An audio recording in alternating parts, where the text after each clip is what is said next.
익숙한데 익숙하지 않은 이 텅 빈 공간. 네. 여러분 코로나로 인해서 이제 저희도 어제부터 싱어들 포함해서 모두 다 마스크를 쓰고 있습니다. 답답하시더라도 여러분 예배는 하나님께 하는 거니까 개인은 제가 입이 보이지 않는다고 해서 찬양을 같이 안 해주시면 안 돼요. 이 텅 빈 공간을 우리 함께 채워갔으면 좋겠습니다. 네. 오늘 이제 찬양을 준비하면서 저에게 하나님께서 주셨던 말씀이 있는데요. 우리 함께 찾아봤으면 좋겠어요. 네, 히브리서 11장 1절 말씀입니다. 히브리서 11장 1절 말씀입니다.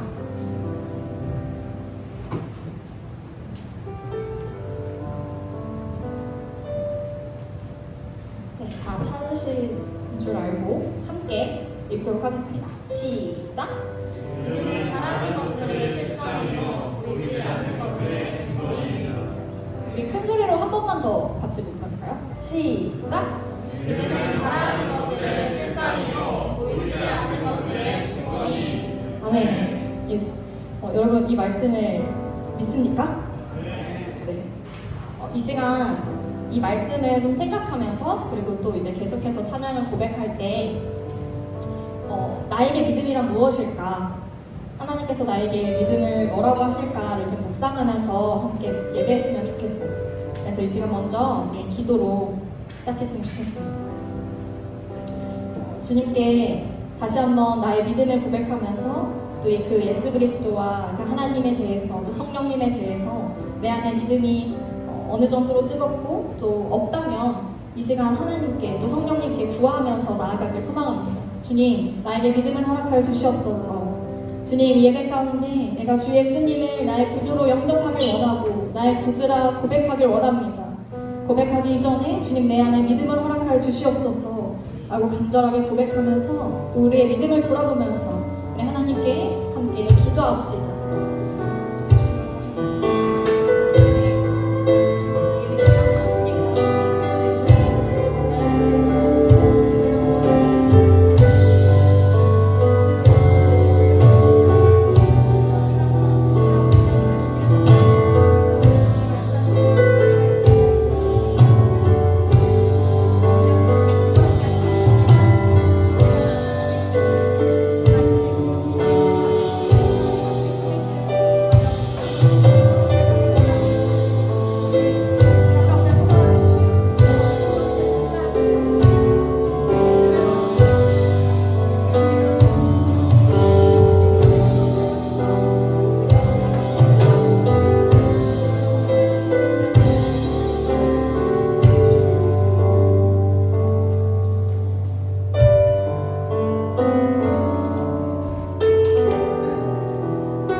시간 자리에서 함께 일어나서 기쁨으로 참여하길 원합니다.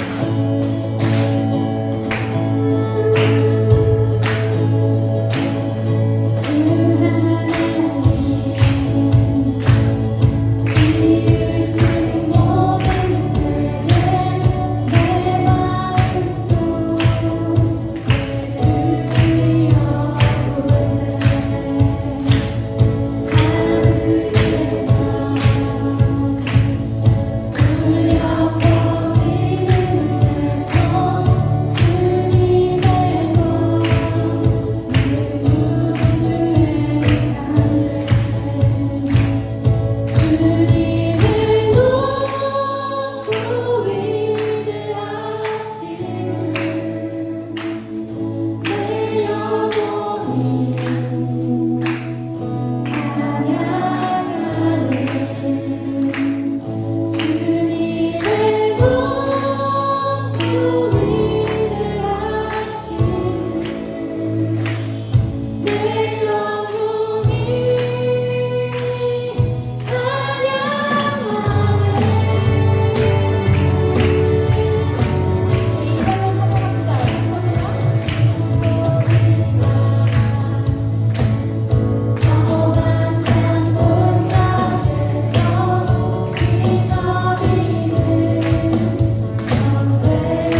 보이지 않는 것들의 증거니 믿음은 바라는 것들의 실상이요 보이지 않는 것들의 증거니 주님께서 믿음을 이렇게 말씀하셨습니다.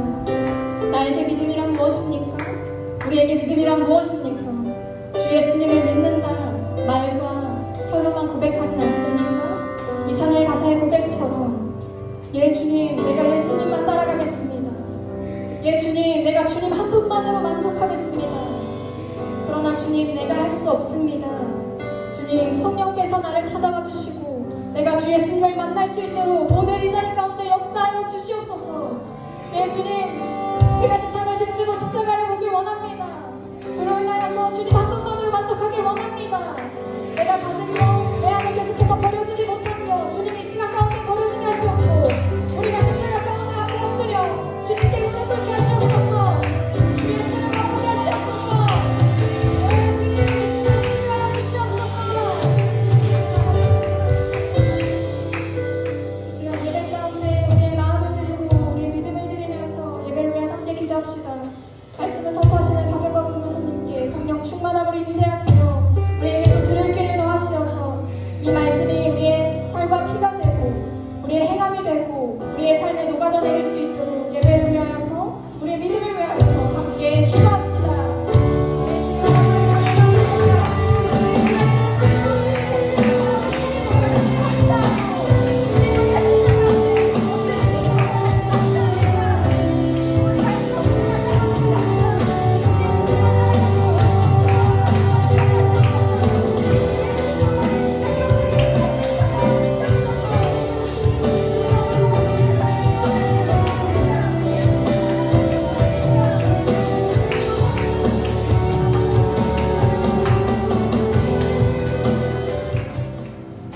오늘 하나님의 말씀은 요한복음 20장 19절로 31절까지 하나님의 말씀 보시도록 하겠습니다.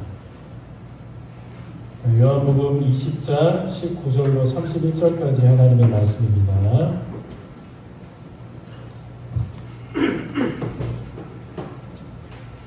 요한복음 20장 19절로 31절까지 하나님의 말씀을 우리 한 절씩 한 절씩 교독하실까요? 제가 먼저 읽겠습니다.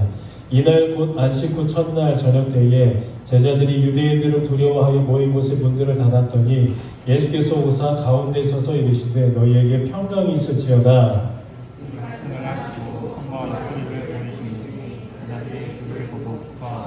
예수께서 또 이르시되 너희에게 평강이 있을지어다. 아버지께서 나를 보내신 것 같이 나도 너희를 보내노라.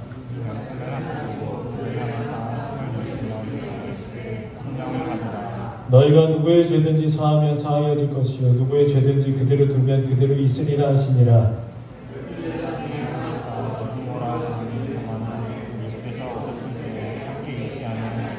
다른 제자들이 그에게 이르되 우리가 주를 보았노라 하니 도마가 이르되 내가 그의 손에 못자국을 보며 내 손가락으로 그 못자국에 넣으며 내 손을 그 옆구리에 넣어보지 않고는 믿지 아니하겠노라 하니라. 도마도 함께 있고 그들이 그렇지 않는데 예수께서 오사 가운데 서서 이르시되 너희에게 평강이 있을지어다.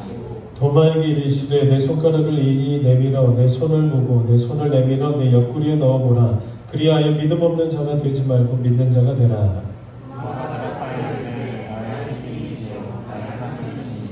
예수께서 이르시되 너는 나를 본고로 믿느냐 보지 못하고 믿는 자들은 복되도다 하시니라.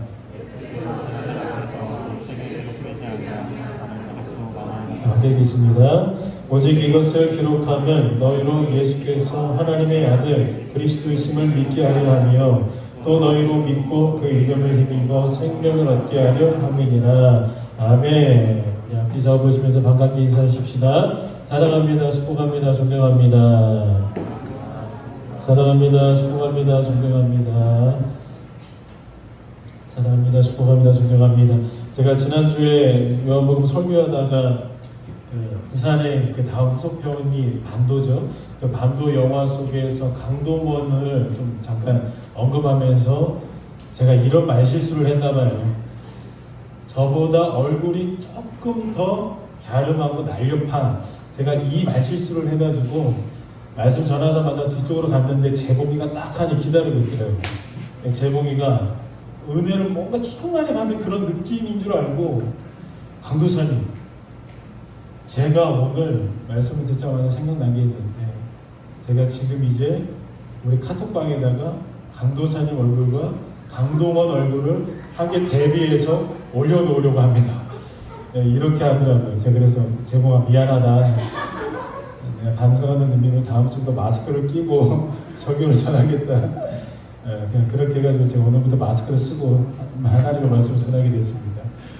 그것 때문에 마스크를 쓴 건 아니고요. 오늘부터 교회적인 그 지침이 내려왔습니다. 마스크 쓰고 말씀 전하는 것도, 또 설교, 찬양 인도하는 것도 다 마스크를 쓰기로 했습니다. 여러분 좀 양해해 주시기를 바랍니다. 자, 제가 오늘 이제 요한복음 강의를 마무리를 하려고 하는데요. 뒤를 돌아보니까 2020년도 2월 첫째 주부터 요한복음 강의를 시작을 했더라고요. 그리고 이제 요한복음 강의가 오늘로서 이렇게 끝납니다. 물론 여러분들 다 아시는 것처럼 요한복음 17장 예수님의 대제사장적 기도, 이거 아직 다루지 않았어요. 그리고 20장에서 끝나는 게 아니고 에필로그 부분 요한복음 21장 시몬 베드로에게 찾아가서 예수님이 네가 나를 사랑하느냐, 거기 아가파오 사랑이 있다 그러고 에로스적인 사랑이 있다 그러고 이런 것들도 있긴 하지만, 그 17장과 21장은 제가 여러분들이랑 다음 기회에 조금 더 상세하게 주제 설교 부분에서 나누는 걸로 하고요. 오늘을 끝으로 요한복음은 공식적으로 좀 마무리를 지으려고 합니다.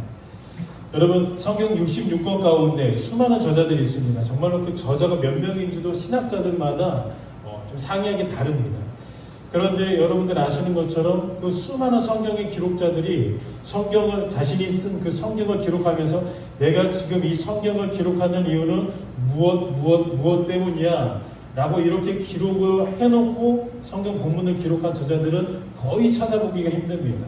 하지만 우리가 공부했던 것처럼 요한복음은 사도 요한이 내가 왜 지금 이 복음서, 요한복음서를 기록하는지를 분명하게 밝혀놨다는 것을 우리가 살펴봤죠. 본문 31절 말씀입니다. 우리 이거 요한복음 강의 시작할 때 제일 처음에 다루고 시작했거든요. 제가 한번 읽어드릴게요. 오직 이것을 기록함은 너희로 예수께서 하나님의 아들 그리스도이심을 믿게 하려 하며 또 너희로 믿고 그 이름을 힘입어 생명을 얻게 하려 함이니라. 지금 사도 요한이 복음서를 지금 기록하는 가장 큰 이유 두 가지를 명확하게 이렇게 기록해놨지요. 첫 번째 기록 이유입니다. 예수 그리스도가 바로 하나님의 아들이라는 것입니다. 근데 사실 이것보다 조금 더 설득력 있게 말하면은 단순히 하나님의 아들, 어떤 종속된 개념을 말하고 있는 것이 아니고 하나님 자신 그 자체이시다 라는 것을 사도 요한이 말하고 있는 겁니다. 하나님보다 절대로 열등해 계시거나 미리 말씀드렸던 것처럼 종속되어 계시는 어떤 피조물의 개념이 아니라 예수 그리스도께서 곧 하나님 자신 자체다라는 것을 복음서를 통하여서 지금 먼저 기록하고 가르쳐주고 있는 겁니다. 그래서 요한복음 1장 서론 부분이죠. 근데 그 1장에서도 가장 제일 처음에 등장하는 1장 1절 부분에서 어떻게 예수 그리스도를 소개합니까? 태초에 말씀이 계시니라. 이 말씀이 하나님과 같이 계셨으니 이 말씀이 곧 하나님이다 라고 이렇게 말합니다. 이 말씀은 누구를 뜻합니까? 예수 그리스도예요. 그러니까 1장 1절에서 사도 요한이 가장 먼저 선포하는 복음이 뭐냐? 이 말씀이신 예수 그리스도가 곧 하나님 자신 자체이다 라고 이렇게 먼저 선포하는 것입니다. 자, 이게 첫 번째 명확한 의미였습니다. 기록 의도였습니다. 자, 그러면은 복음서를 기록하는 두 번째 이유 뭐라고 말합니까? 너희로 믿게 하기 위해서다 라는 거예요. 여러분, 근데 믿게 하기 위하여서 믿음을 통하여서 최종적으로 뭐를 이렇게 소유시키기를 원해야 하냐면 우리가 너무나도 잘 알고 있는 생명, 영생을 얻게 하기 위해서 지금 복음서를 쓰고 있다는 거예요. 사도 요한이. 단순히 말해볼까요? 내가 지금 전도 차원에서 이 복음서 쓰고 있어. 사도 요한이 지금 20장 31절에 이렇게 기록하고 있는 거예요. 복음 자체이신 그 예수 그리스도를 증언하고 그 증언되어진 그 예수 그리스도의 증언을 받아들임으로 말미암아 생명, 곧 영생을 얻게 하기 위해서 내가 지금 복음서를 쓰고 있다 라고 사도 요한이 기록하고 말하고 있는 것이죠. 그래서 사도 요한이 이 복음서를 쓰면서 가슴 설레며 기대했던 것이 무엇이냐면 이 복음서를 지금 펼친 모든 독자들, 이 복음서를 읽고 있는 모든 신자들이 결국에는 나와 같은 마음으로 예수 그리스도를 나타내고 예수 그리스도의 그 분명한 증인된 인생을 살아야 하는 것이 바로 예수 그리스도의 제자된 사람들의 거룩하신 부르심을 깨닫기를 기대했던 것이죠. 이것이 바로 사도 요한이 90이 가까운 노년의 나이에 힘겹게 복음서를 써내려갔던 이유이자 의도이고 목적이었습니다. 저는 오늘 말씀과 설교 속에서 이 한 구절이 여러분의 그 심장판에 좀 선명하게 새겨졌으면 좋겠다라는 생각이 있습니다. 그 한 구절이 무엇이냐면 21절 말씀입니다. 예수께서 또 이르시되 너희에게 평강이 있을지어다. 아버지께서 나를 보내신 것 같이 나도 너희를 보내노라. 요한복음에서 가장 많이 등장하고 사용되어지는 독특한 단어 두 가지가 있습니다. 그 두 가지. 하나는 믿음, faith라는 단어이고 또 하나는 조금 생소할 수도 있는데요. 보내심이라는 단어입니다. 이 단어가 요한복음에 굉장히 많이 나왔었나? 의아할 수도 있는데 엄청 많이 나옵니다. 믿음과 보내심 이 두 단어가 요한복음을 빼곡하게 채우고 있습니다. 예수 그리스도께서 언제나 자기 자신을 제자들에게 소개할 때 뭐라고 소개했었냐면요. 얘들아 나는 보냄을 받은 자야. 제자들아 나는 보냄을 받아서 이 땅 가운데 왔어. 예수님이 스스로가 당신을 그렇게 소개했다는 거예요. 30번 거의 40번 넘도록 예수님이 자신을 계속해서 반복적으로 이렇게 소개하셨습니다. 나는 보냄을 받은 자다. 이렇게 반복적으로 말씀하심을 통해서 뭔가를 우리에게 제자들에게 세뇌를 시키신 거예요. 잔소리가 정말로 세뇌 교육에는 짱이죠. 예수님도 계속해서 반복적으로 나는 보냄을 받은 자야. 나는 보냄을 받은 사람이야. 나는 보냄을 받아서 이 땅 가운데 왔어. 라고 계속해서 세뇌를 시키셨다는 거예요. 제가 설교 시간에도 계속해서 반복적으로 말하는 의도가 있는 것처럼 예수님도 어떠한 의도와 분명한 목적이 있기 때문에 제자들에게 나 보냄을 받은 자야. 나 보냄을 받은 자야. 계속해서 이것을 1장부터 20장까지 가지고 오셨던 거예요. 왜 가지고 오셨냐? 그 다음에 어떠한 문장을 하기 위해서죠. 예수님이 이런 말씀들을 계속해서 공생의 사역 가운데 이런 말씀을 하셨습니다. 나를 보내신 이의 뜻을 행하려 함이니라. 나를 보내신 이의 것이니라. 나를 보내신 이가 나와 함께 계시니라. 나를 보내신 이의 말씀이라. 영생을 말씀하실 때도 이런 말씀을 하셨죠. 영생은 곧 유일하신 참 하나님과 그가 보내신 자 예수 그리스도를 아는 것입니다. 어떻게 예수님의 세뇌 교육법이 좀 느껴지시나요? 정말 계속해서 이렇게 반복적으로 말씀하셨다는 거예요. 예수님은 자신이 왜 이 세상에 보냄을 받았는지에 대한 사명을 분명하게 알고 계셨던 겁니다. 하나님께서 예수님에게 주신 사명은 무엇일까요? 하나님이 예수님을 보내셨잖아요. 하나님이 그냥 보내신 게 아니고 무엇과 함께 보내시냐면 사명, 미션과 함께 보내셨다는 거예요. 그러면 우리 아버지 되시는 여호와 하나님이 독생자라고 불리우는 예수 그리스도께 주신 사명은 무엇일까요? 성경 66권 중에 제일 유명한 구절이죠. 요한복음 3장 16절과 17절을 제가 읽어드릴게요. 하나님이 세상을 이처럼 사랑하사 무엇을 사랑했다고 합니까? 세상을 이처럼 사랑하사 독생자를 주셨으니 이는 그를 믿는 자마다 멸망하지 않고 영생을 얻게 하려 하십니다. 하나님이 그 아들을 세상에 보내신 것은 세상을 심판하려 하심이 아니요 그로 말미암아 세상이 구원을 받게 하려 하심이라. 놀라워요 여러분. 세상이라는 단어를 계속해서 말하고 있습니다. 그리고 그 세상 가운데 아들을 보내셨대요. 예수 그리스도로 말미암아 구원을 받게 하려 하십니다. 그러니까 사도 요한은 여러분 이 3장 16절이 모든 요한복음의 핵심인 거예요. 예수님은 자신을 왜 보냄을 받았는지에 대한 그 분명한 목적과 이유와 방향성을 단 한순간도 잊지 않고 잃어버리지 않고 살아내셨어요. 예수님이 이런 고백을 하셨죠.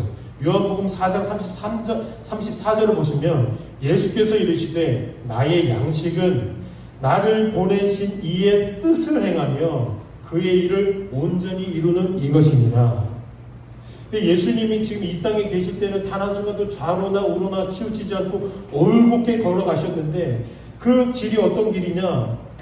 나를 보내신 아버지의 뜻을 행하는 길. 그 길을 올곧게 걸어가셨다는 겁니다. 단 한 번도 치우치지 않고, 그리고 놀라운 고백을 하시죠. 내가 먹고 마시는 나의 양식은 무엇이냐면은 나를 보내신 아버지의 뜻을 행하는 것이 나의 양식이다. 나의 주식이다. 내가 이것을 먹고 마신다. 라고 예수님이 고백을 하시는 거예요. 그리고 결국에는 피를 쏟아내는 그 경이로운 순종. 단 한 번도 우리 눈으로 바라볼 수도 없었던 그 놀랍고 아름답고 축복스러운 그 순종을 통하여서 예수 그리스도께서 사명을 완주해 내셨습니다. 감당하셨습니다. 자, 그 순종을 완성하신 뒤에 제자들에게 나타나셔서 이 말씀을 하시는 거예요. 이 말씀 하고 싶으셔서 계속해서 세뇌 교육하셨던 거예요. 나는 보내심을 받았고 나를 보내신 이는 하나님이 나에게 주신 사명이 있기 때문에 보내셨다. 그러니까 이런 삶의 모든 패턴들을 다 보이시고 성취하고 난 다음에 죽음을 이기시고 사명을 완수하시고 난 다음에 제자들에게 이 말씀하시는 거예요. 21절 후반부에 아버지께서 나를 보내신 것 같이 이제 내가 너희들을 보낸다. 예수님은 이 땅에 오셨을 때만큼은 하나님으로부터 보내심을 받은 사명자였습니다. 그리고 보냄을 받은 자가 어떻게 그 보냄을 받은 땅에서 살아야 하는지를 몸소 보이셨던 거예요. 그리고 이제 예수님으로부터 보내심을 받은 사명자가 바로 저와 여러분입니다. 부르심을 받은 사람은 과연 어떻게 살아야 됩니까? 사명을 받은 사람은 어떻게 삶 가운데 녹아져 내려야 됩니까? 궁금할 때가 있습니다. 그러면 어떻게 무엇을 바라봐야 됩니까? 진리의 성령으로 말미암아 예수 그리스도를 바라보면 모든 것들이 답이 나오죠. 찬양의 고백처럼. 예, 맞아요, 여러분. 우리가 누구를 바라보면 모든 질문에 해답을 찾을 수 있냐? 예수 그리스도 바라보면 됩니다. 네, 주님, 저에게 주신 그 사명, 나를 부르신 그 부르심의 현장 속에서 무엇을 양식으로 먹으면서 무엇을 바라보면서 이 땅 가운데 살아내야 됩니까? 우리 아버지 하나님 한 문장만 하십니다. 예수 그리스도를 바라봐라. 예수 그리스도께서 어떻게 사명을 완수하셨고 그 사명 가운데 어떠한 삶으로 살아냈는지, 그 태도가 어땠는지, 자세가 어땠는지, 삶의 모습이 어땠는지 예수 그리스도 바라보라는 것입니다.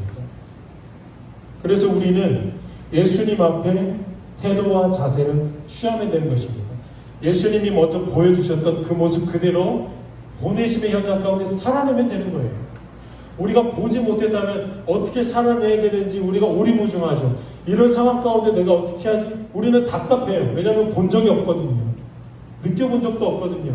가르침을 받아본 적도 없거든요. 하지만 우리는 달라요. 예수님을 통하여서 이미 보았습니다. 요한복음 1장에서부터 20장까지 이미 예수 그리스도께서 어떤 순종을 통하여서 하나님의 영광을 성취했는지 우리는 보았어요. 느꼈죠. 접했습니다. 그래서 우리는 궁금하지 않나요? 예수님만 끊임없이 보면 되는 겁니다. 우리를 보내신 그 보내심의 장소는 어딘가요? 여러분, 이거는 예수님의 사명과 우리의 사명과 똑같습니다. 예수님이 어디에 보내셨죠? 세상 가운데 보내셨죠. 예수님도 세상 가운데 보내심을 받은 독생자 아들이셨습니다. 요한복음 17장 18절 아버지께서 나를 세상에 보내신 것 같이 나도 그들을 세상에 보내었고. 예수님도 우리를 어디에 보내셨냐면 세상 가운데 보내셨대요. 예수님이 우리를 보내신 것이 바로 세상이라는 것입니다. 그래서 요한복음 3장 16절이 놀라운 복음을 가지고 있다는 거예요. 하나님이 세상을 이처럼 사랑하사. 제가 어리석게도 이런 기도하면서 살았다고 말씀드렸죠. 주님, 성령으로 예수님을 영접할 때에 그냥 곧장 에녹처럼 그냥 휴거를 시키셔서 엘리야처럼 그냥 막 어디 불마차를 타고 나 좀 끌어당겨 주시지. 왜 이 죄 많고 탈 많고 흠 많은 지저분해 보이는 이 세상 속에서 죄와 뒹굴거리면서 싸우도록 이곳에 저를 남겨두셨습니까? 저는 그냥 예수님이랑만 꼭 껴안으면서 천국의 사랑, 얼굴과 얼굴을 부비는 그 사랑을 제가 하고 싶은데 왜 저를 이 땅 가운데 남겨두셨습니까? 이 기도와 이 고백이 얼마나 어리석고 바보 같았는지 너무 모릅니다. 하지만 다행스럽게 이제는 우리가 다 알죠. 왜 예수님께서 우리를 아직까지 데려가시지 않고 세상에 두셨는지 우리는 이제 알아요. 무엇이기 때문입니까? 미션이 있기 때문이에요. 어떤 장소에서요? 세상이라는 장소에서 저와 여러분을 통하여서 뭔가를 이루시기를 원하시는 예수 그리스도의 비전과 우리에게 맡기신 미션, 사명이 있기 때문입니다. 그 사명을 통해서 이루시기를 원하시는 그 예수 그리스도의 가슴 뜨거운 비전이 저와 여러분에게 있기 때문에 아직도 조금 불편하고 조금 낙심되지만 이 세상 가운데서 우리가 계속해서 부비면서 살고 있는 겁니다. 이 세상 지긋지긋해요 라고 계속해서 우리는 불평하고 원망이 나오는데 아니요, 우리에게 사명이 있기 때문에 아직까지 우리가 이 세상 가운데 있는 겁니다. 이 중력이라는 그 어떠한 중압감을 맛보면서 우리가 아직까지 이 땅 가운데 있는 겁니다. 하나님이 지으신 모든 피조물들에게는 각자마다 분명한 사명과 부르심이 있죠. 태양이라는 녀석은 이 지구와 1억 5천만 킬로미터의 거리에서 1시간도 쉬지 않고 계속해서 타올라야 하는 부르심이 있습니다. 이 녀석, 이 부르심에 불순종하면 우리 다 끝장납니다. 그러니까 걔는 지금도 계속해서 순종하고 있는 중이에요. 달도 마찬가지죠. 태양에서 계속해서 비춰오는 그 복사열과 복사빛을 계속해서 비춰내야 되는, 불타올라야 되는 그 사명이 있지요. 여러분, 계속해서 은하계부터 해가지고 정말로 촘촘하게 쏘놓아 있는 그 별들도 그냥 끊임없이 그냥 불타올라야 되는 그런 광명체로 있어야 되는 사명이 있습니다. 모든 피조물 가운데 하나님께 순종하지 않는 피조물은 단 하나의 피조물도 없습니다. 유일하게 자유의지가 있는 우리 빼고요. 하나님이 세상을 창조하시고 그 세상 가운데 아담과 하와를 두셨을 때도 분명한 사명이 있었습니다. 예, 사명과 함께 우리를 이 땅 가운데 두신 거예요. 창세기 1장 28절 제가 반복적으로 말씀드리죠. 왜냐하면 이거 1장 28절을 기억해서 딱 분리시켜버리면 창세기 요한계시록까지 여러분들이 다 복해하고 있기 때문입니다. 창세기 1장 28절에서 하나님이 인간 가운데 부어주신 그 사명을 기억하고 요한계시록까지 관통해버리면 성경이 깨달아진다는 거예요. 그래서 제가 다시 한번 계속해서 창세기를 말하는 겁니다. 1장 28절에 이렇게 말씀하시죠. 하나님이 그들에게 복을 주시며 하나님이 그들에게 이르시되 생육하고 번성하여 땅에 충만하라. 땅을 정복하라. 바다의 물고기와 하늘의 새와 땅에 움직이는 모든 생물을 다스리라 하시니라. 세상 속에서 하나님의 통치권을 부여받아 이 땅을 다스리는 사명이 아담과 하와의 사명이었습니다. 그래서 아담이 그 다음에 어떤 행동을 취하냐면요, 짐승들이 앞으로 와요. 그러면 아담이 무엇을 했냐면 뭐를 부여해 줬습니다. 이름이 없죠. 아담이 이름을 부여해요. 여러분, 다니엘서 보니까 다니엘과 그 다음에 그 세 친구에게 이방 나라 사람들이 뭐를 부여합니까? 이름을 부여하려고 하는 거예요. 그러니까 이름을 부여한다는 것은요, 여러분, 통치권이에요. 제일 먼저 아담이 피조세계에 하나님의 대리자가 되어서 이름을 부여합니다. 통치권을 받았기 때문이죠. 성경은 아담과 하와의 관계를 말씀하면서 약간 의문인 이런 기록을 남겼습니다. 이거 되게 재밌는데 여러분 한번 나눠보죠. 창세기 2장 18절 말씀을 보시면 여호와 하나님이 이르시되 사람이 혼자 사는 것이 좋지 아니하니 내가 그를 위하여 돕는 배필을 지으리라 하시니라. 아담이 돕는 배필이 없으므로, 다시 말해서 돕는 배필로 창조되어진 존재가 여자라는 거예요. 이거 청년 때는 조금 궁금하지 않나요? 돕는 배필, 남자와 여자가 서로 상관에 돕는 배필, 과연 이 돕는다는 성경적인 개념과 그 안에 담겨져 있는 본래의 뜻이 무엇일까? 궁금하면 참 좋아요. 그 궁금함이 여러분들을 아름답게 지성적으로 깨닫게 하기 위한 열쇠가 되기 때문입니다. 여러분 보세요. 저는 굉장히 궁금했어요. 과연 성경이 말하고자 하는 이 돕는 배필이라는 것이 도대체 무엇일까? 지금 결혼을 해야 되는 그 입장이 되니까 더 궁금해지는 거예요. 돕는 배필? 이거 좀 깨달으면은 내가 배우자를 위해서 어떤 것들을 준비해야 되고 어떤 기도 제목들을 준비해야 되는지도 내가 알 수 있겠구나. 그래서 그냥 갑자기 막 사심이 들어와가지고 돕는 배필이라는 것들이 신학적으로, 성경학적으로 무엇을 말하는지 좀 궁금했어요. 단순히 남자의 고독함과 외로움을 달래주기 위해서 그런 측면으로의 돕는 개념인가? 그러니까 아담이 혼자서 생선 구워서 밥 차려 먹고 신선한 새싹보리 갈아 마시는 그 모습이 하나님 보시기에 너무 안쓰러워서 도와주는 배필을 만들어 주신 걸까? 과연 돕는 배필이 담긴 정확한 진의가 무엇일까요? 이거 사실 굉장히 단순하고 굉장히 쉽습니다. 근데 굉장히 깊어요. 깊은 진리예요. 제가 말씀드렸죠. 요한복음 창세기 하나님이 우리에게 주신 그 사명 속에서 요한계시록까지 다 담겨져 있다고. 돕는 배필도 정확하게 이 개념입니다. 자, 여러분, 아담이 절대로 혼자서 이룰 수 없는 영역이 있습니다. 이거는 죽었다 깨어나도 불가능해요. 그냥 혼자서 무슨 생난리를 치더라도 혼자서 10년, 100년, 1000년, 10,000년 일구는 노력이 있더라도 이거는 절대로 혼자서 이뤄낼 수 있는 영역이 아니라는 거예요. 여러분, 그 영역이 어떤 영역일까요? 자신과 똑같은 사람, 자신과 똑같은 통치권을 부여받은 나의 자녀를 낳는 일은 어떻게 남자 혼자 가능하나요?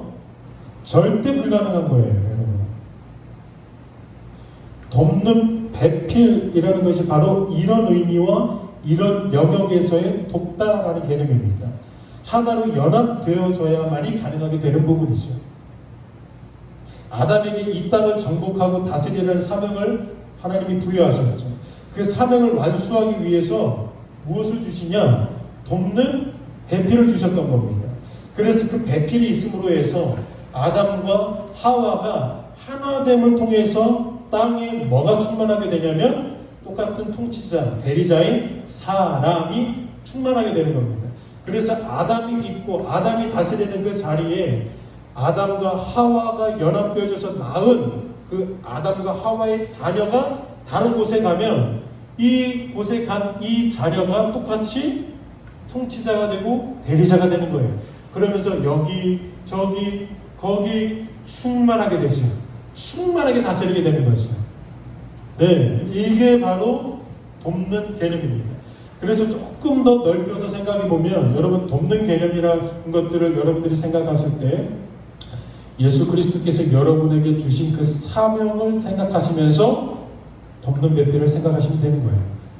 중요하죠. 가정이 중요할까요? 중요하지 않을까요? 가정은 너무 중요합니다. 그래서 하나님이 나에게 주신 그 사명을 어떻게 가정 가운데 일구어내고 하나님 앞에 나아가야 되는지를 생각하면서 돕는 배필을 생각하시면 되는 거예요. 중요하죠. 그래서 불신자와의 연합을 성경은 조금은 강하게 분리시켜 놨습니다. 물론 하나님의 역사는 우리의 그 불순종을 통하여서 갑자기 감고 나시는 경우들이 많아요. 하지만 여러분들 꼭 기억해 놓으세요. 돕는 배필을 생각하실 때 불신자와는 하나님이 먼저 허락하지 않으셨다는 거예요. 가정 안에서 천국, 하나님의 통치가 이루어지죠. 그러므로 말미암아 남자와 여자가 연합되어져서 똑같이 말씀의 통치를 받는 자녀들이 나타나게 되는 것이죠. 이게 바로 돕는다는 개념이에요. 그러니 돕보다의 신앙을 가진 사람들을 만나는 경우들이 종종 있습니다. 나는 하나님 나라 위해서 나 알아서 나 혼자 잘할 거야. 마이 웨이 고집하는 사람들 많죠. 이런 사람들 간혹가다 만나게 되는데 이런 태도는 하나님이 절대로 기뻐하시는 태도가 아니라는 사실, 하나님이 그런 모습을 기대하시지 않으셨다는 사실 우리가 기억해야 된다는 겁니다. 전도서 4장 12절은 이렇게 말합니다. 한 사람이면 패하겠거니와 두 사람이면 맞설 수 있나니 세 겹줄은 쉽게 끊어지지 아니하느니라. 예, 하나님이 우리에게 주신 그 사명들 나 혼자서만 하나님 내가 돕고다의 식으로 끙끙대면서 이뤄내겠습니다. 하나님이 그거 원하지 않는다는 거예요. 기대하지 않으셨다는 거예요. 우리가 계속해서 연합되어지고 모여짐으로 말미암아 이루어지는 하나님의 나라, 그거 우리 하나님이 기뻐하신다는 겁니다. 아담과 하와는 창조 때 그 부여받은 사명에 실패했지요. 땅을 정복하기는커녕 이제 오히려 그 땅의 노예가 되어서 땅의 지배를 받는 존재가 되었습니다. 무엇 때문일까요? 바로 죄 때문이지요. 죄는 그러니까 절대로 시시한 결과를 가져다 주지 않았습니다.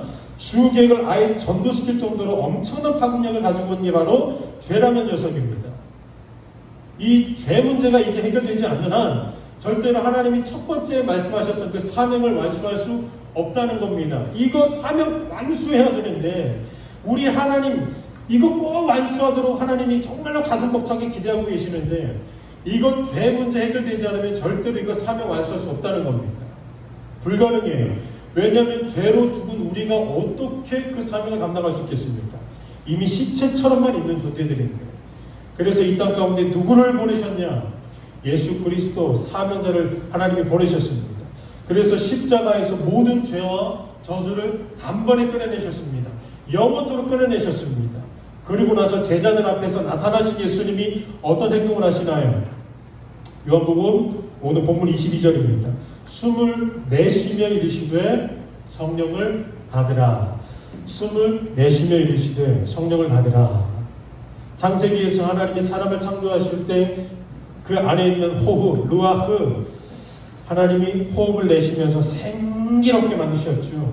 그러면서 그 아담과 하와에게 너희들이 땅을 다스리고 정복해라 라고 말씀하셨던 그 복음, 이제 요한복음에서는 다시 한번 재창조되면서 예수님이 그 행위를 다시 한번 한다고 말씀드렸죠. 다시 한번 예수님이 호흡을 내쉬면서 성령을 받으라. 네, 이제 사람으로 다시 한번 창조되었습니다. 그러면 그 창조와 함께 예수님이 무엇을 부여하시는 거예요? 그 존재에게 부여되어야 되는 그 첫 번째 사명을 다시 한번 말씀하시는 거예요. 첫 번째 때는 아담과 하와에게 호흡을 주시면서 이 땅을 정복하고 다스려라. 예수님도 똑같이 이 패턴을 그대로 말씀하시는 겁니다. 숨을 내쉬면서 성령을 받으라. 이제 내가 너희를 보내노라. 어디에요? 세상이에요. 똑같습니다. 그 세상 가운데 이제 다시 정복하고 다스리고 너희들이 통치자가 되어라. 선으로 악을 물리치고 없애버리라는 겁니다. 우리가 새롭게 창조되어진 존재들이기 때문에 우리 예수님은 그 창조되어진 존재에게 마땅히 부여되고 수여되어야 되는 사명을 말씀하신 거예요. 내가 너희를 다시 보낸다. 예수님 안에서 다시 한번 창세기가 쓰여지게 되는 것입니다. 그래서 요한복음 신약에 창세기라는 별명이 붙습니다. 창조의 사역, 그리고 그 창조와 함께 다시금 사람의 부르심이 무엇인지를 다루는 복음서지요. 그리고 그 사명을 어떻게 감당해야 하는지, 사명은 내가 부여받았는데 이거 어떻게 감당해야 되지? 누구를 보면 알 수 있나요? 예수 그리스도 보면 안다는 거예요. 예수 그리스도 안에서 다 발견되는 겁니다. 여러분, 데이비드 홀베르다라는 요한복음 신학자가 자신의 책에서 이렇게 말합니다. 선교란 하나님으로부터 사명을 받아 세상 속으로 보냄을 받았다는 뜻입니다. 여러분들이 세상 속에 있는 그 순간 바로 선교사가 되는 것입니다. 이 한 문장이 요한복음의 결론이 되는 거예요. 우리는 예수님으로부터 파송받은 선교사라는 것입니다. 가장 첫 번째 선교사는 아담이었죠. 비록 죄로 인해 모든 선교가 뭉개졌지만 이제 두 번째 아담이신 예수 그리스도의 십자가 사역으로 말미암아 다시 한번 최고의 선교 사역이 우렁차게 시작되는 겁니다. 그래서 우리 모두가 예수님이 파송하신 선교사라는 겁니다. 우리의 문제는 무엇입니까? 언제나 이분법적으로 딱 선을 그어놓는데 문제가 시작된다는 겁니다. 예를 들어서 직업의식을 생각할 때도 하나님께 영광을 돌리는 거룩한 직업이 있고 영광과 거룩이라는 전혀 무관한 어떤 직업이 있다라고 이분법적으로 선을 딱 그어놓습니다. 그래서 목사나 전도사 이런 사역자, 복음을 위한 직업들만 거룩한 직업이라고 생각을 하고 일반 직장이나 일반 사업이나 아르바이트 어떤 그 진영에서는 하나님의 복음과는 상관이 없다라고 이렇게 비성경적인 선을 딱 그어놔버린다는 거예요. 여러분, 이거 맞나요? 이거 맞아요? 정말로 복음을 위한 직업이 있고 복음이랑 아무 상관없는 직업은 따로 이거 맞나요? 이거 중세 로마 카톨릭이 만들어 놓은 완전 그 병폐 중에 병폐인데요. 이거 건강한 거 아닙니다. 종교개혁자 루터에게 어떤 사람이 회심의 그 뜨거움을 가지고 나타나가지고 루터한테 이렇게 말했습니다. 루터 사제요, 내가 지금 이제 예수 그리스도로 말미암아 뜨거운 복음을 맛보았습니다. 이제 하나님의 영광을 위하여서 복음을 위하여서 살고 싶습니다. 어떻게 제가 이제 복음 순례자가 되어야 됩니까? 아니면은 당신처럼 사제가 됩니까? 목사가 되어야 됩니까? 선교사가 되어야 됩니까? 무엇을 해야 됩니까? 나에게 말씀해 주십시오. 루터가 바로 묻습니다. 당신 지금 하고 있는 일이 무엇입니까? 그러니까 그 사람이 뜨거워가지고 루터에게 말합니다. 저는 신발을 만드는 신발공입니다. 그때 그 말을 듣고 루터가 뭐라고 말하는지 아세요? 그러면 정직하게 신발을 만들고 양심적인 가격에 파세요. 그게 하나님의 영광을 위한 일입니다. 이게 종교개혁자들의 가르침이었습니다. 우리의 습성을 보세요. 우리는 언제나 거룩한 직업과 거룩한 업무가 막 따로 있다고 이상하게 선을 그어놔요. 마치 이와 같은 모습으로 선교사라는 단어도 완전히 흑백 논리로 선을 딱 그어놨죠. 선교사라는 단어를 들으면 우리는 100이면 100 하빈이 아버지를 생각하나요? 이런 생각부터 할 게 분명합니다. 신학 공부하고 안수받고 정식 교회와 정식 교단에서 꼭 그것도 외국으로 영혼 구원을 향해 파송받은 사람만 선교사. 그래서 그런 사람들에게만 우리는 늘 선교사라고 생각하고 그런 사람들만 선교사라고 우리가 부르죠. 이거 심각한 오해와 심각한 곡해입니다. 자기 스스로를 예수 그리스도의 제자라고 여기시는 분은 모두가 다 세상으로 파송받은 예수님의 선교사라는 정체성이 있음을 여러분 무섭게 기억하셔야 돼요. 이거 뚜렷하게 기억하셔야 돼요.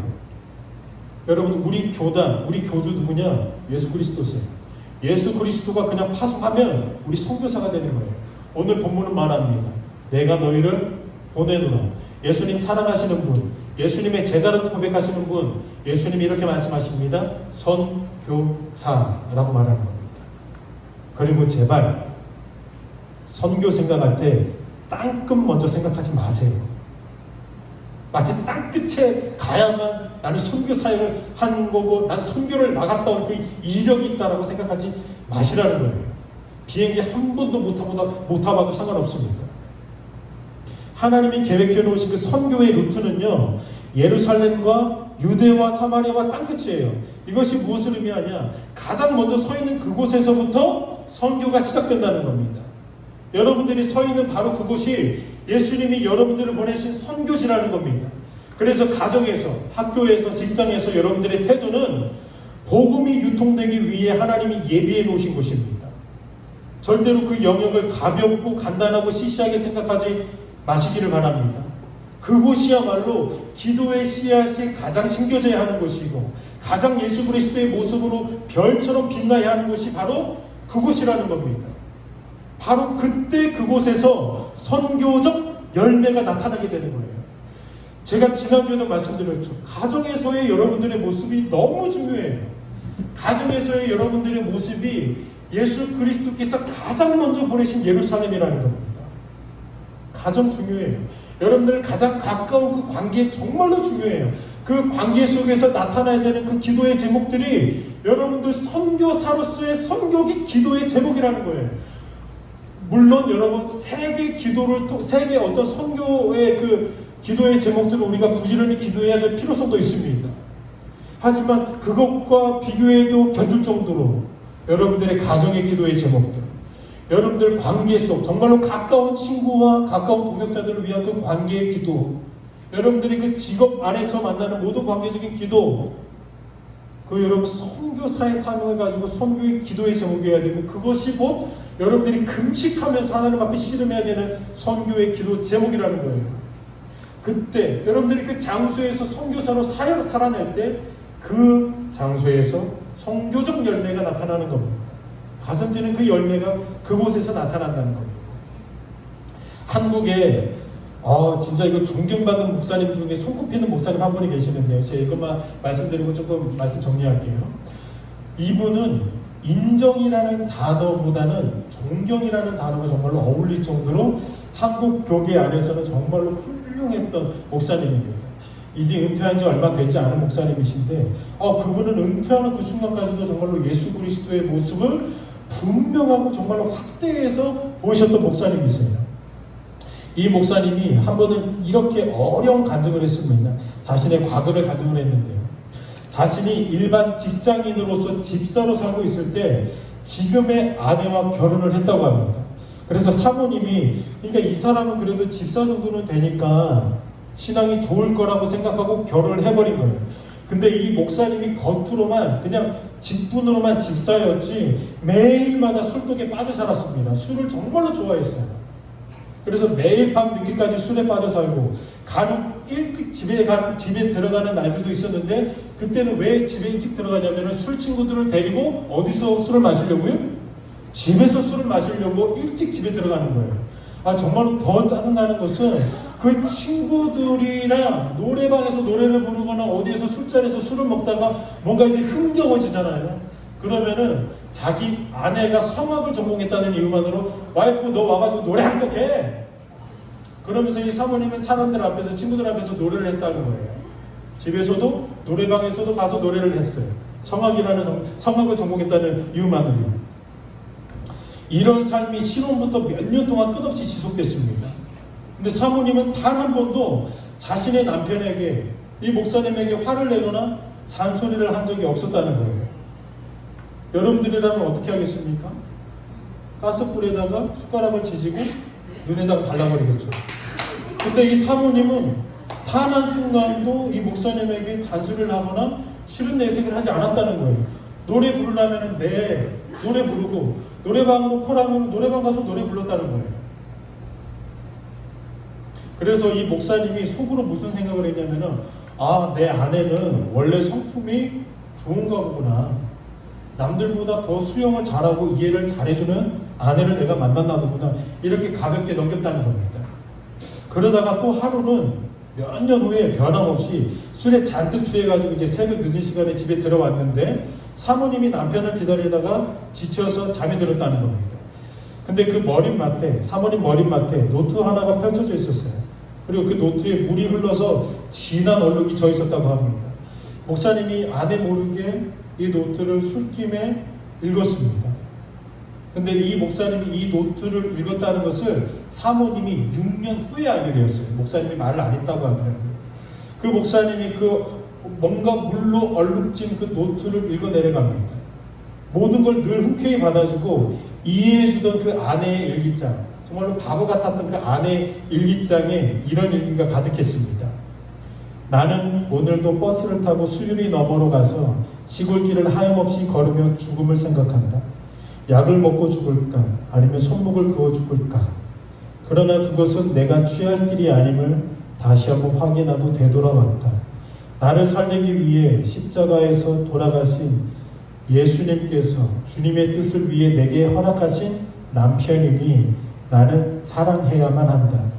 나는 할 수 없지만 주님께서 사랑하라 명령하셨으므로 나는 사랑해야만 한다. 예수님 도와주세요. 나의 약함을 주님께서 아시잖아요. 이 글을 이 목사님이 술김에 읽는 순간에 갑자기 마음과 귀에서 북소리가 붐 하면서 울리기 시작하더래요. 근데 그 북소리가 세상에서 가장 큰 북소리, 그저 소리, 음파의 진동이 아니고 마음의 진동으로 귀와 마음을 계속 때리더래요. 계속 커지기 시작하더래요. 그리고 그 사모님을 통해서 일순간 예수 그리스도를 영접하고 예수 그리스도께 사로잡힌 인생을 이 목사님이 살게 되는 겁니다. 그리고 한국교회의 존경이라는 단어가 어울릴 만한 목사님의 삶으로 살아가게 되는 거예요. 여러분, 이 목사님의 사모님은 33년이라는 시간 동안 합정동이라는 동네를 떠나본 적이 없는 사람이에요. 오직 그냥 합정동이라는 그 부르심의 현장, 그리고 그 합정동에 우연치 않게 꾸려진 가정에서 예수 그리스도의 제자처럼 살아간 게 전부예요. 근데 그 사모님의 선교 사역으로 인해 한 분의 목사님이 예수 그리스도를 진정으로 만나게 되죠. 그리고 그 목사님을 통해서 전 세계가 그분의 영향을 받습니다. 물론 저를 포함해서 말이죠.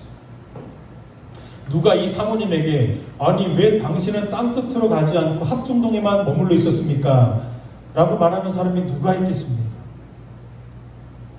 우리에게 부르신 그 현장에서 선교사로서의 사명, 예수 그리스도의 그 제자로서의 사명을 피가 토하는 예수님의 그 순종의 모습처럼 우리가 순종하게 될 때에, 우리의 감정이 낱낱이 찢겨질 때에 복음의 열매가 나타나는 거지.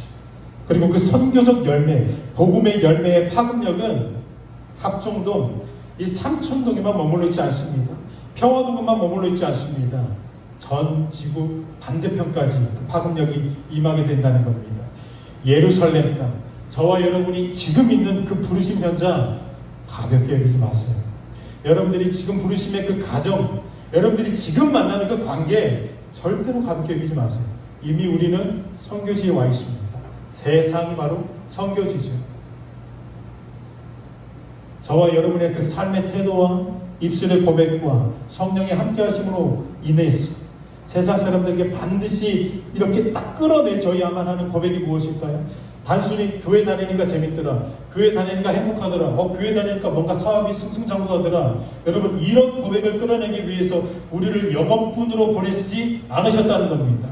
우리를 보내시면서 예수님이 바라보셨던 선교적 열매가 무엇입니까? 오늘 본문 28절, 도마가 대답하여 이르되 나의 주님이시요 나의 하나님이시나이다.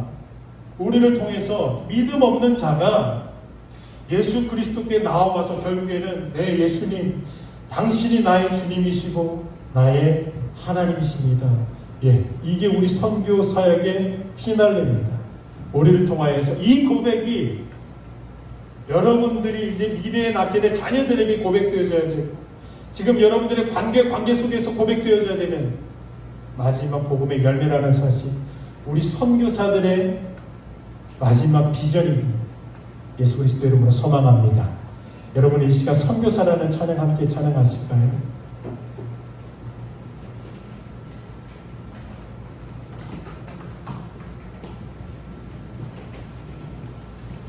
오늘 말씀 기억하시면서 또 오늘 가사 묵상하시면서 우리 함께 이 찬양으로 하나님을 높여 드리기를 원합니다.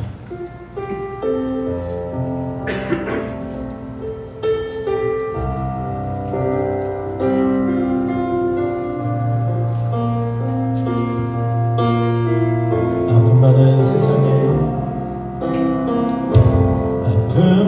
세상에 주의 복음 들고 부르시 따라갑니다. 슬픔과 고통이 가득한 이 땅에 눈물을 닦아주려 어쩌면 내 삶을 전혀 돌볼 수 없을지 모르겠지만 나를 보내시고 끊어진 그 땅에 내 생명, 우리 성도 다시 찬양하십시다. 아픔 많은 세상에 주의 복음 들고 부르시 따라갑니다. 슬픔과 고통이 가득한 이 땅에 눈물을 닦아주려 어쩌면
없을지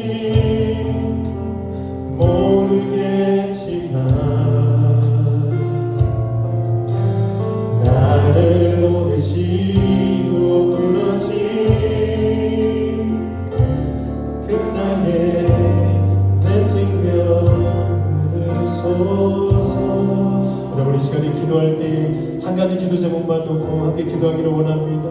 여러분 우리가 할 수 있었다면 우리 예수님 성령 받으라고 말씀하지 않으셨을 것입니다. 우리가 우리의 가정과 우리의 교회와 직업과 모든 관계 속에서 선교사로 살아갈 수 있는 능력은 우리에게서 나오지 않은 여러분 꼭 기억하시길 바랍니다. 주님 내가 어떻게 선교사로 살아갈 수 있겠습니까? 내가 어떻게 주 예수 그리스도의 복음의 능력을 가지고 살아갈 수 있겠습니까? 우리 예수님이 이렇게 말씀하십니다. 성령을 받으라 라고 말씀하십니다. 우리가 성령의 충만함을 받고 성령으로 사로잡힐 때에 우리 예수 그리스도의 성령으로 말미암아 복음의 열매가 나타나는 것입니다. 우리 주님 우리 공동체 가운데 우리 각 지체들 가운데 성령으로 충만케 하여 주옵소서라고 우리 주여 한번 부르고 기도하며 나가겠습니다. 주여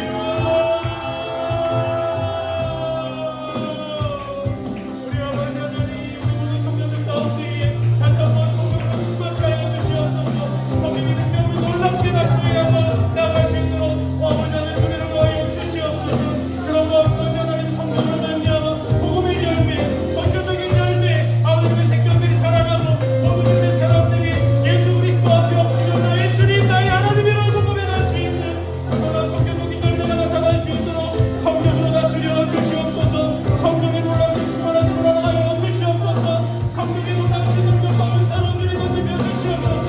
그런 우리 청년 공동체 가운데 성령의 열매들이 일어나게 하시고 성령의 사역들과 복음의 열매와 선교적 삶들이 일어날 수 있도록 우리 가운데 자동하신 분이 다스려 주시옵소서. 감사합니다. 주님 감사합니다. 감사합니다. 감사합니다. 우리 주님 우리는 늘 실패하고 연약하고 넘어지지만 우리 예수님께서 먼저 찾아와 주셨고 우리 가운데 성령을 부어주셨음을 믿음으로 감사합니다. 아버지 하나님 우리 가운데 다시 한번 성령의 충만하심과 성령의 다스림을 끊임없이 말씀과 기도와 모든 관계를 통하여 허락하여 주심으로 우리의 모든 삶의 현장 속에서 선교사로서 살아가는 이 삶이 부끄럽지 않게 능력으로 함께하여 주시옵소서. 가정이 회복되게 도와주십시오. 모든 관계가 회복되게 도와주십시오. 우리의 삶의 태도와 표정과 모든 삶의 모든 순간들을 통하여서 예수 그리스도를 깨닫지 못하고 보지 못하고 믿지 않는 모든 사람들이 우리와 함께 이 예배당 가운데 나와서 우리 예수님이 나의 주님이시고 나의 하나님이십니다라고 함께 고백할 수 있도록 우리를 은혜의 통로에 은혜의 도구로 사용하여 주시옵소서. 특별히 주일 예배를 통하여서 하나님 앞에 예물 드립니다. 10의 주임을 주정원금 드리오니 이 예물 받아주시고 드리 손길 가운데 우리 예수님도 알아갈 수 있는 은혜를 허락하여 주옵소서. 감사드리오며 우리를 보내신 예수 그리스도 이름으로 기도드립니다. 아멘. 자, 우리를 보내신 예수 그리스도께 뜨거운 박수 올려드리십시오.